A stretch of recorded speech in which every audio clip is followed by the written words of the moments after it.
इय्याक नअबुदु व इय्याक नस्तईन।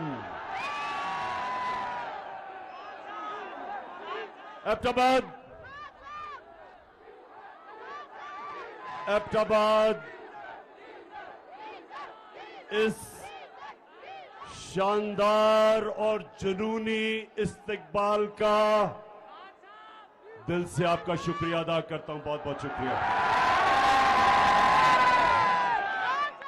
मैं आज आपके पास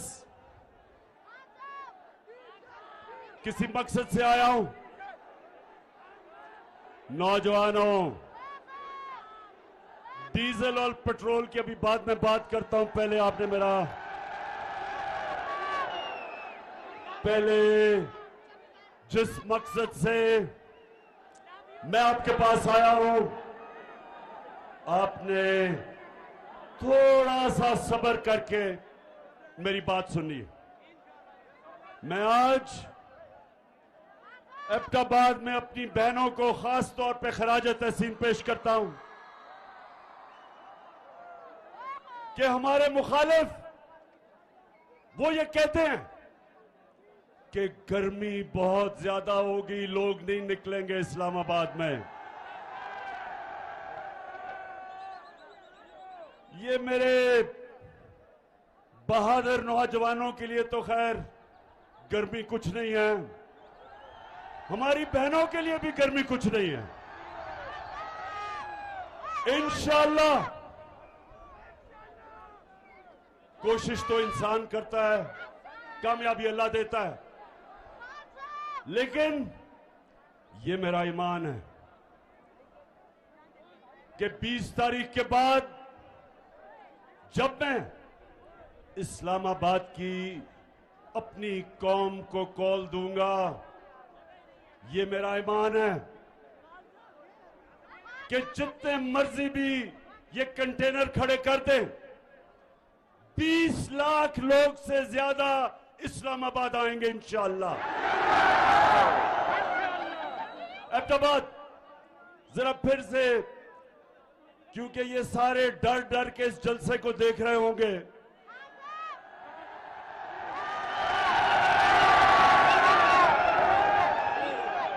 एक तो ये रहा कि आपकी तादाद कितनी ज्यादा और जिस तरह गर्मी में जुड़ के आप सब खड़े हैं, लेकिन दूसरा जो इनको खौफ है वो आपके जुनून का खौफ है। इस्लामाबाद में एक इंसानों का जुनून आने वाला है और एक आवाज होगी इस्लामाबाद में कि हमें हकीकी आजादी चाहिए, हमें इंपोर्टेड हुकूमत नामंजूर। इंपोर्टेड हुकूमत, ये एबटाबाद, ये आपका जुनून वो नहीं होना है जो होना चाहिए। इंपोर्टेड हुकूमत किसी सूरत ये कौम इन डाकुओं की जो अमेरिका से साजिश करके हमारे पे बैठे हैं, कभी पाकिस्तान कौम इनको कभी भी तस्लीम नहीं करेगी।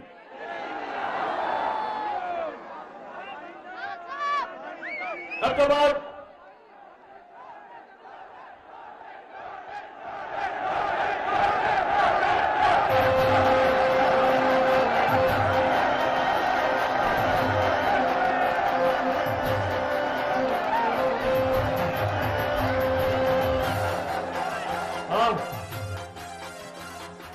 लोटे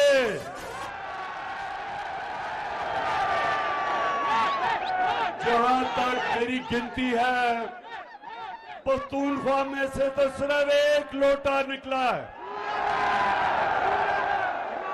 और जहां तक मुझे बताया गया, अभी तक वो लोटा पेशावर आने की उसने जुर्रत नहीं की। इंशाअल्लाह जिधर भी ये लौटे जाएंगे पाकिस्तान में, जिधर भी जाएंगे इनको 2 नारे लगेंगे। 2 नारे क्या हैं?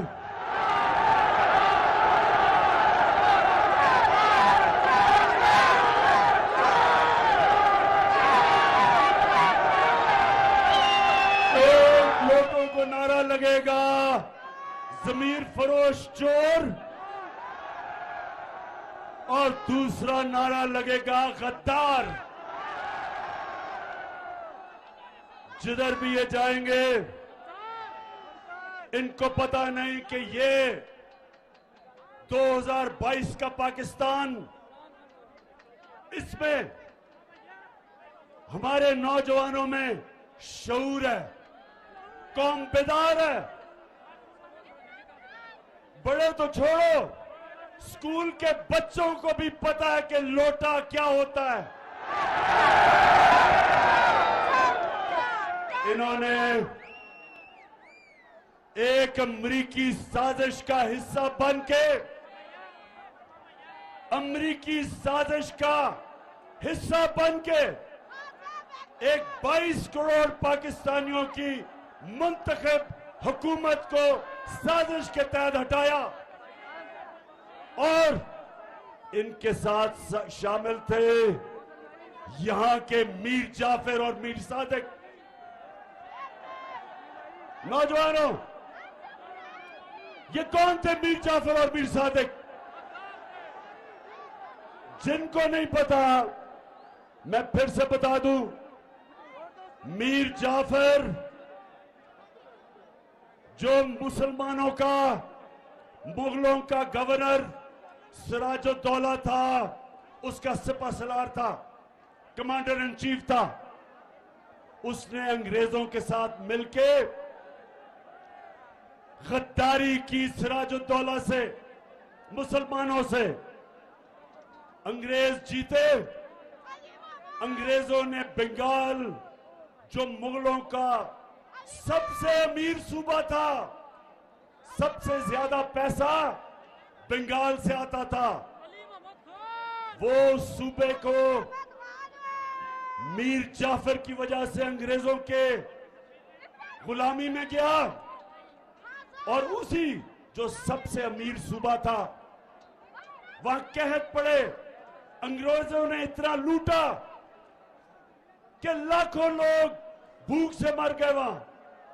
और जब अंग्रेज गया 200 साल बाद, तो वो बंगाल हिंदुस्तान का सबसे गरीब सूबा बन गया।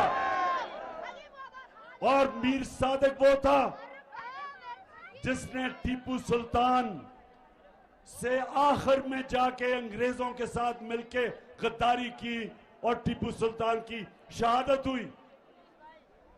और मैसूर, जो टीपू सुल्तान की सल्तनत थी, अंग्रेजों की गुलामी में चली गई।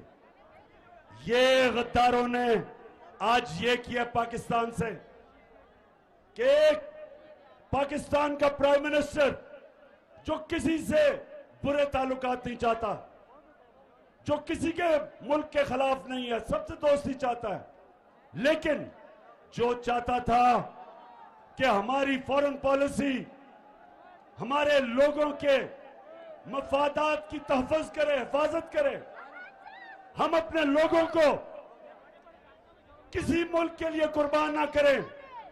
जिस तरह अंग्रेजों, अमेरिकनों के साथ मिलके हमने जो उनकी जंग लड़ी, 80,000 पाकिस्तानियों की कुर्बानी दी गई, हमारा कबायली इलाका उजड़ गया, 100 अरब डॉलर से ज्यादा हमारे मुल्क को नुकसान हुआ।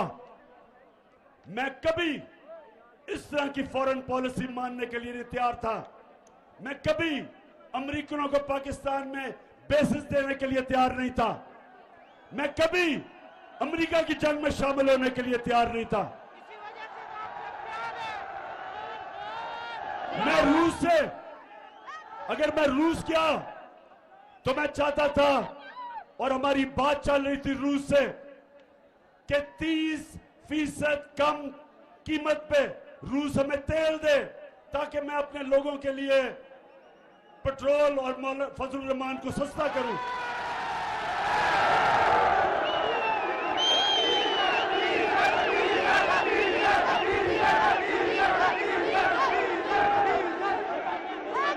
और उसके अलावा 20 लाख टन गंदम जो हमने खरीदनी है, रूस से हमें 30% कम कीमत पे मिल रही थी। तो मेरा मकसद तो मेरी कौम है। मैं क्यों अपनी कौम के मुफादात को अमेरिका के लिए कुर्बान करूं? तो एबटाबाद के लोगों, मेरे पाकिस्तानियों, उनको इस तरह का अमेरिकनों को प्राइम मिनिस्टर नहीं चाहिए था। वो चाहते थे कि मुशर्रफ की तरह सरबराह हो, एक ही टेलीफोन की धमकी में चारों निशाने चित और उनकी जंग में शामिल कर दिया। वो चाहते थे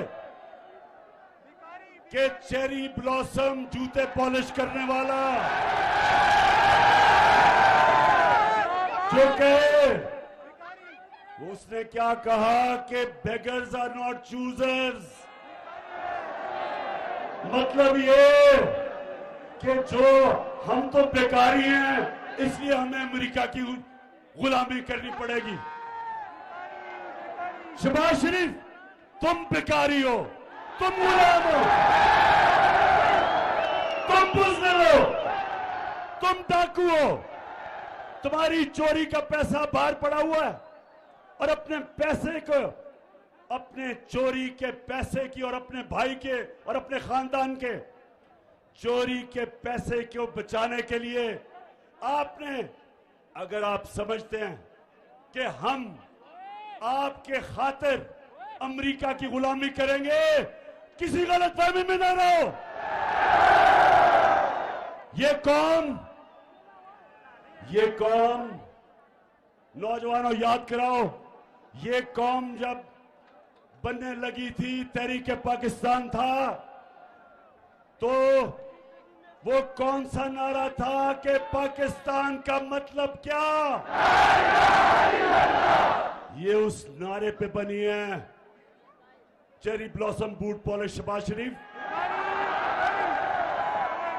ये अल्लाह के सामने दावा कर बैठी है। जब वो कलमा पढ़ती है एक मुसलमान कौम, तो वो अल्लाह के सामने गवाही देती है कि अल्लाह, तेरे सामने हम किसी के सामने नहीं झुकेंगे, क्योंकि वो शिर्क है, वो गुनाह है। हम अपने अल्लाह, हम सिर्फ अल्लाह की इबादत करते हैं और उससे मदद मांगते हैं। हम ना किसी सुपर पावर को मांगते हैं। हमारा जो लीडर दुनिया की तारीख का सबसे अजीम लीडर ना आया है, उससे पहले ना आ सकता है, हमारे नबी सल्लल्लाहु अलैहि वसल्लम। हम तो उनकी उम्मत हैं, हम तो उनकी उम्मत हैं। और उन्होंने ये कहा था कि इस्लाम मुसलमानों को गैरत देता है, ला इलाहा इल्लल्लाह इंसान को गैरत देता है। हम किसी के जूते पॉलिश करने वाले नहीं हैं।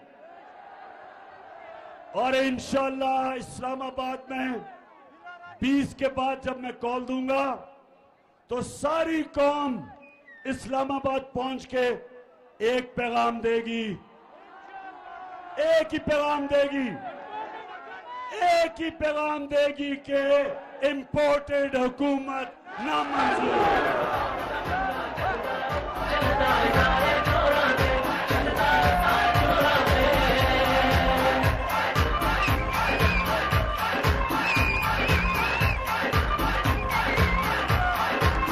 मच्छे रंग देगा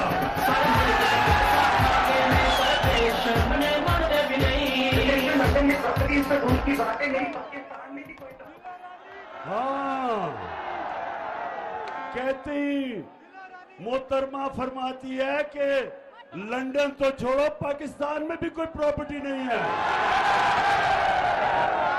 मैंने वैसे जो शरीफ खानदान ने झूठ बोले हैं मैंने कभी किसी को ऐसे झूठ बोलते नहीं देखा।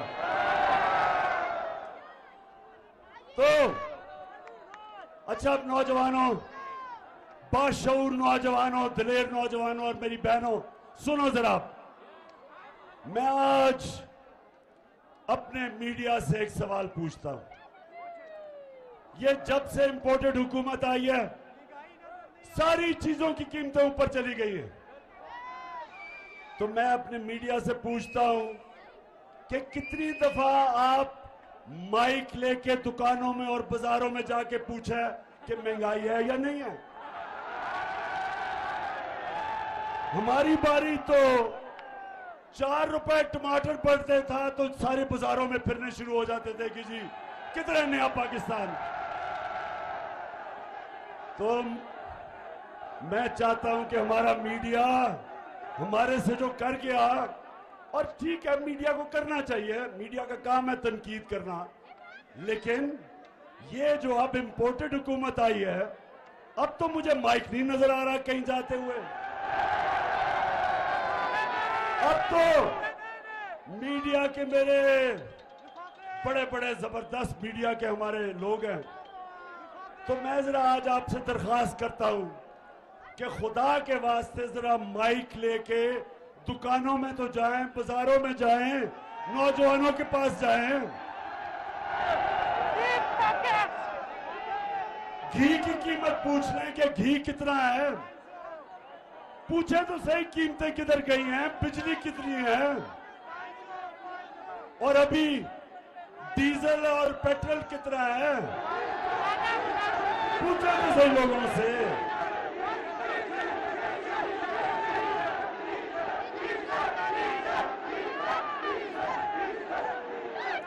नौजवानों सुने जरा, जब ये जरा सुने, ईरान में मैं जरा आपकी तरबियत भी करता जाऊं, तारीख का भी बताता जाऊं, ताकि आप में और शऊर आए।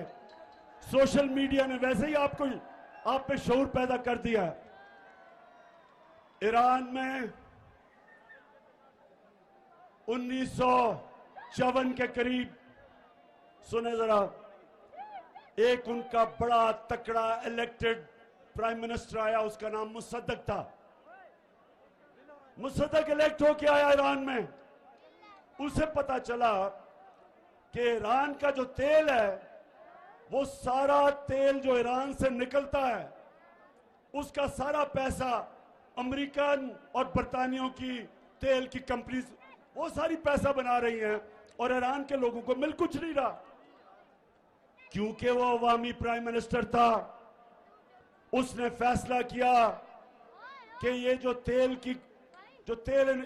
ईरान से निकाल रही हैं, उनको वो नेशनलाइज करेगा, ताकि पैसा नफा ईरान के लोगों को मिले, बजाय बरतानिया और अमेरिकन कंपनीज। अमेरिका की CIA ने, और ये सब अब ये सारी चीजें अवेलेबल हैं, ये आप क्योंकि ये रिकॉर्ड्स डिक्लासिफाई हो गए, आप सबको मिल सकते हैं।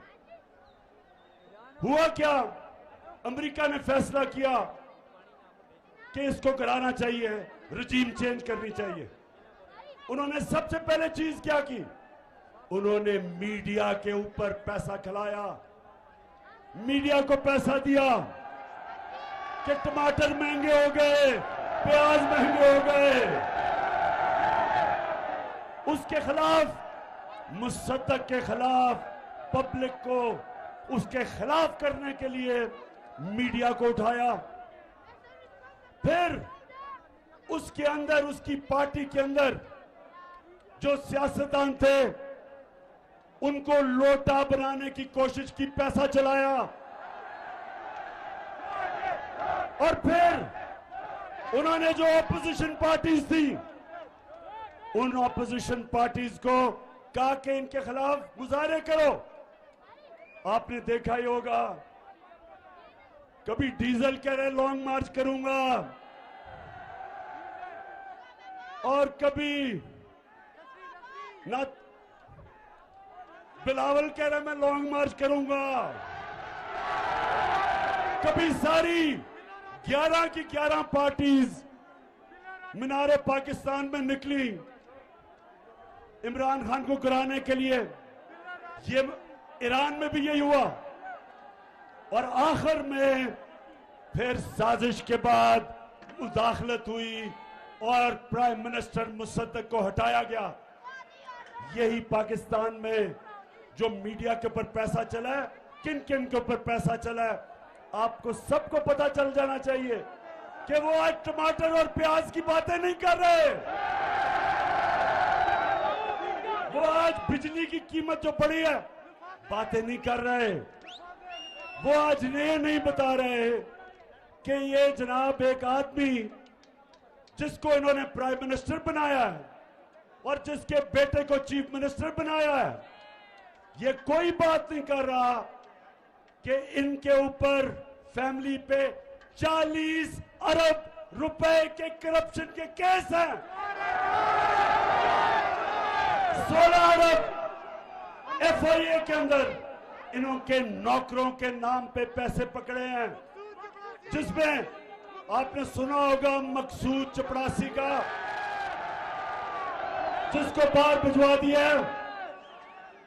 375 करोड़ रुपए एक चपड़ासी के अकाउंट से निकले हैं। ये एफआईए का केस है। और आते साथ ही चेरी ब्लॉसम बूट पॉलिश ने एफआईए का वो सारे लोग जिन्होंने तफ्तीश की थी उनको निकाला इसने, उनसे इंतकाम कि कैसे तुम्हारी जरूरत है कि मेरे खिलाफ तुमने तफ्तीश की। कहीं नौजवानों, दुनिया में कहीं ये नहीं होता। मैं अपनी अदलिया से पूछता हूं कि मैं बड़े अदब से पूछता हूं कि इतवार को तो आपने सो मोटा एक्शन ले लिया, आपने रात के 12 बजे अदालतें खोल ली, लेकिन ये जो आपके सामने हो रहा है किसी जमहूरियत में यह हो सकता है कि एफआईए में 16 अरब रुपए के केसेस, डाका 1600 करोड़ रुपए का ये बाप और शहबाज शरीफ और उसके बेटों पे, और आप इसमें कुछ नहीं कर रहे। मुल्क का 1600 करोड़ रुपया चोरी हो और ऊपर वो बिठा दें, बिल्ले को बिठा दें दूध की हिफाजत करने के लिए। कौन सी जमहूरियत में ये होता है? और मैं आज नौजवानों ये सुन लें, मेरे नबी सल्लल्लाहु अलैहि वसल्लम ने आज से 1500 साल पहले तकरीबन कहा कि कौम तबाह कब होती है? जब छोटे चोरों को आप जेलों में डालते हैं और बड़े डाकुओं को आपका इंसाफ का निजाम नहीं पकड़ सकता, वो कौम तबाह हो जाती है।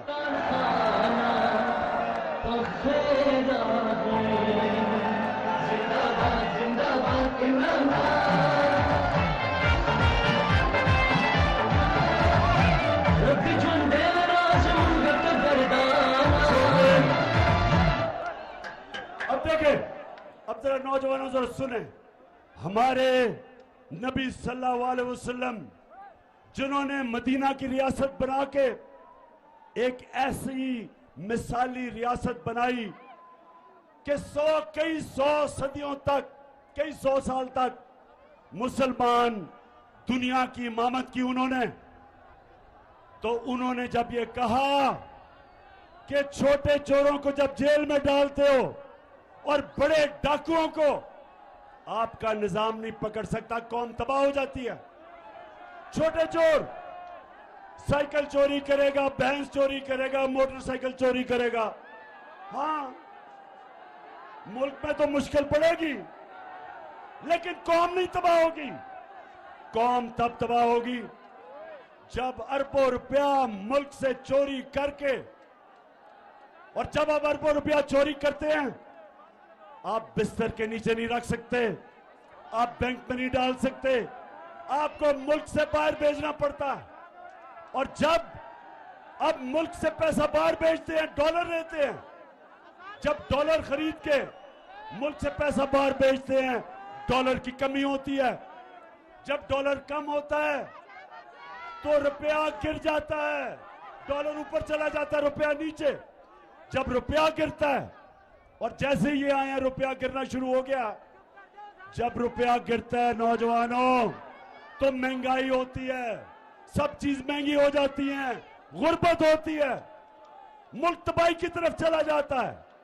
आज एक एक दुनिया में मुल्क जो गरीब है, उन सारे मुल्कों पे एक चीज है, उनके पैसे वाले लोग पैसा चोरी करके मुल्क से बाहर लेके जाते हैं और उनका इंसाफ का निजाम उनको नहीं पकड़ सकता।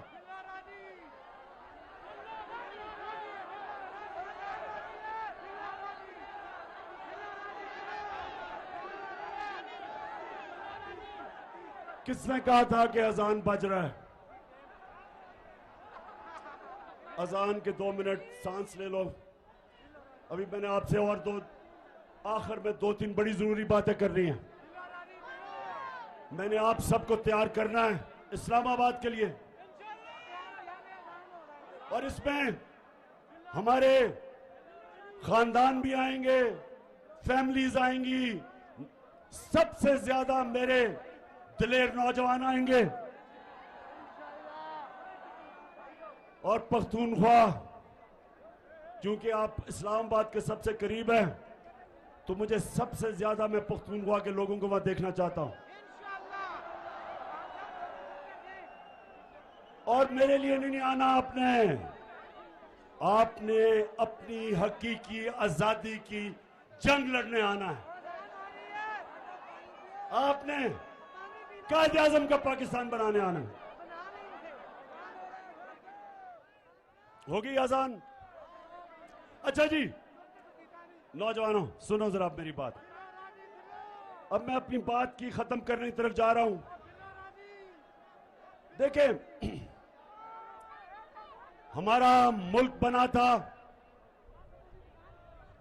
एक बड़ा ख्वाब था कि हमने, जो इल्लामा इकबाल ने कहा कि हमने किसको मिसाल बनाना था, इस्लामी रियासत जो मदीना की रियासत के तर्ज पे, उन असूलों पे खड़ा होना था। इसलिए अगर हम ये इंपोर्टेड हुकूमत, ये करप्ट लोग, ये डाकू, ये जिस तरह वो इंटीरियर मिनिस्टर कातिल, अगर हमने इनको तस्लीम कर लिया, ये हम पाकिस्तान की ख्वाब से सबसे बड़ा धोखा करेंगे। इसलिए आप जब इस्लामाबाद आएंगे तो हमने फैसला करेंगे, हम सारी कौम को बताएंगे कि हमें आजादी चाहिए, गुलामी नामंजूर। हमें राय हक चाहिए। हम अमर बिल मारूफ पे चलने वाले हैं। हमें अल्लाह का हुक्म है, एबटाबाद हमें अल्लाह ने हुक्म दिया है कि अच्छाई के साथ खड़े हो, अमर बिल मारूफ व नही अनिल मुनकर, बुराई के खिलाफ अच्छाई के साथ। जो मैं बार बार कहता हूं, न्यूट्रल बनने की अल्लाह ने हमें इजाजत नहीं दी।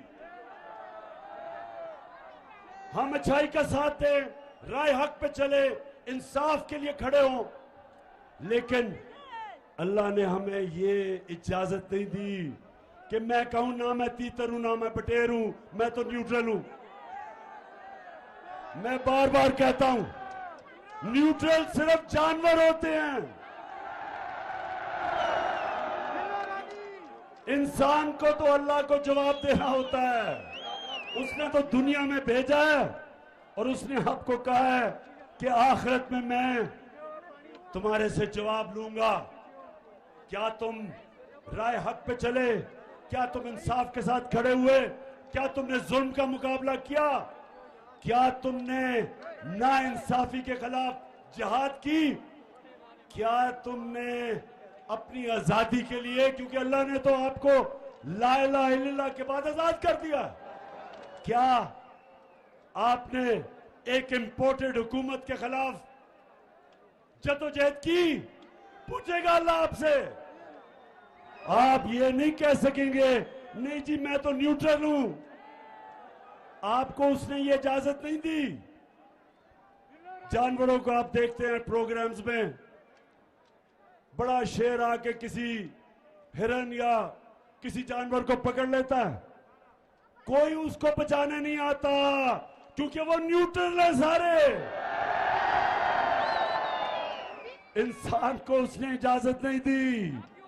इंसान को उसने कहा है आप जालिम के खिलाफ खड़े हो, मजलूम के साथ खड़े हो, आप सच के साथ खड़े हो, झूठ के खिलाफ खड़े हो, आप अच्छाई के साथ खड़े हो और बुराई के खिलाफ जहाद करें। आप कभी भी जब आप तस्लीम करेंगे कि 60% कैबिनेट जमानत पे है, प्राइम मिनिस्टर जमानत पे है, चीफ मिनिस्टर पंजाब जमानत पे है, बाप बेटे के अलावा नून लीग को कोई मिलता नहीं है, उधर आसिफ जरदारी जमानत में है, उसकी राना सनाउल्लाह जमानत पे है। तो ये जब जिस मुल्क के ऊपर चोर डाकू कातिल ऊपर बैठ जाए, नौजवानों उस मुल्क का कोई मुस्तकबिल नहीं है और हम सब पे फर्ज हो जाता है कि हम इस जुल्म और नाइंसाफी के खिलाफ खड़े हो। तो मेरी सारी आपको आज पैगाम एक ही है, तैयारी करें। 20 तारीख के बाद जब भी मैं आपको कॉल दूं, हाथ खड़ा करके बताएं कि आप तैयार होंगे उसके लिए। जो वहां नहीं पहुंच सकते वो एबटाबाद में निकलें, लेकिन निकलें सब। आप सब निकल के बताएं, अमेरिका को भी पैगाम जाए कि ये गुलाम कौम नहीं, ये आजाद कौम है। और हम चेरी ब्लॉसम को बिल्कुल तस्लीम नहीं करेंगे। और ये जो इसने आके कहा कि मैं अपने कपड़े भी उतार दूंगा आटा सस्ता करने के लिए, खुदा के वास्ते शहबाज शरीफ ये ड्रामे खत्म करो। तुम्हें लोग पहचान गए हैं, वो ऊंची बड़ी बड़ी हैट पहन के कभी किधर पड़ रहा है, वो ड्रामे कर रहा है कि मैं अपनी कपड़े उतार दूंगा। शहबाज शरीफ खुदा के वास्ते कपड़े ना उतारना, हम खौफ से मर जाएंगे। सिर्फ एक काम कर दो, वो जो तुमने और तुम्हारे भाई ने और तुम्हारे दामाद ने और तुम्हारे बेटों ने और नवाज शरीफ के बेटों ने और इसहाक डार और उसके बेटों ने जो तुमने पैसा चोरी करके बाहर लेके गए हो, बस वो आधा ही पैसा ले आओ, हम गंदम की कीमत खुद ही नीचे कर देंगे। ड्रामों का टाइम चला गया शहबाज। ये सोशल मीडिया का जमाना है। हर रोज या तुम्हारा झूठ पकड़ा जाता है, जहां वो मरियम का झूठ पकड़ा जाता है। जलसा किया अभी पिछले दिनों में किधर, पिंडी गेप में 4 बजे जलसा था, कोई लोग ही ना निकले, लोग ही ना निकले। फिर बड़ी दूर दूर से लोगों को लाके अंधेरे में जलसा करके और झूठ का पुलंदा कि मेरी पाकिस्तान तो, इंग्लैंड तो छोड़ो, पाकिस्तान में भी कोई प्रॉपर्टी नहीं है। अच्छा, अब आखिर में एबटाबाद बाप का मैं शुक्रिया अदा करना चाहता हूं। जिस तरह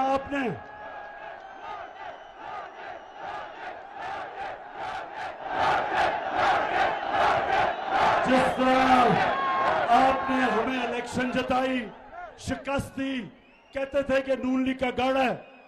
नून लीग, ये आज मेरी बात सुन लो, इलेक्शन से ना भागो।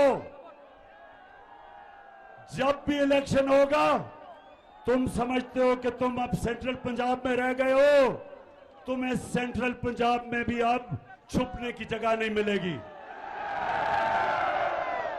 क्योंकि इस पंजाब के, पाकिस्तान के लोग गैरतमंद लोग हैं। हमारे लोग गैरतमंद हैं। हम बूट पॉलिशरों को साथ नहीं चलते, हम अमेरिका के गुलामों के साथ नहीं चलते, हम डाकुओं के साथ नहीं चलते। ये कौम अब तैयार है। 75 साल के बाद मेरी कौम तैयार है उस पाकिस्तान की तरफ जाने के लिए जो हमें कायदे आजम, जिस पाकिस्तान के लिए उन्होंने अपनी जान कुर्बान की, उस पाकिस्तान के लिए हम तैयार हैं। और इंशाअल्लाह जब हम इस्लामाबाद पहुंचेंगे, जब इस्लामाबाद में 20 लाख लोग पहुंचेंगे, तो वो पाकिस्तान हम सबको नजर आना शुरू हो जाएगा। पाकिस्तान जिंदाबाद।